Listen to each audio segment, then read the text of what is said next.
Think about your turning of age birthday. Were you ready to be a fully self-sufficient adult? Think back to when you first moved out of your parents' home. Were you able to return if you needed a place to stay or a place to spend the holidays? Were you able to count on them and maintain a relationship after you moved out? For youth in long-term care, this is their reality. If they are unable to find forever homes during their time in care, they must rapidly transition to adulthood at the young age of 18 or 19, with no option to return in times of crisis.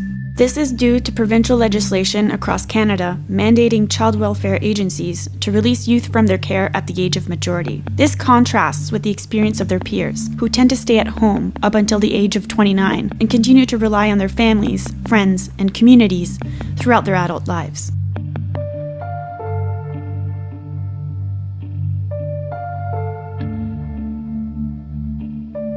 Due to this cutoff of supports, youth exiting care tend to have limited support networks, and most of the connections made during their time in care are formal, paid for, and have an expiry date. This is despite research indicating that supportive long-term relationships can act as a bridge during this difficult transition. Research also illustrates that the status quo is not working. Most young people exiting care are at high risk of experiencing multiple difficulties.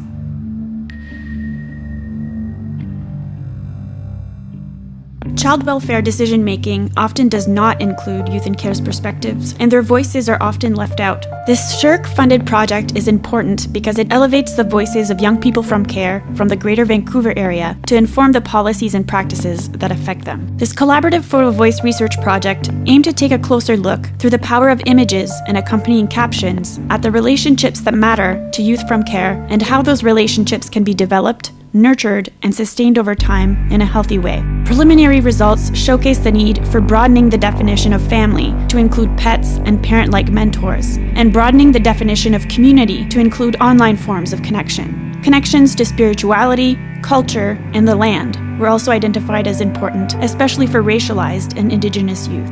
Through this project, and as a former youth in care myself, I aim to showcase that youth in and from care have a basic need for connections to others, just like their peers do.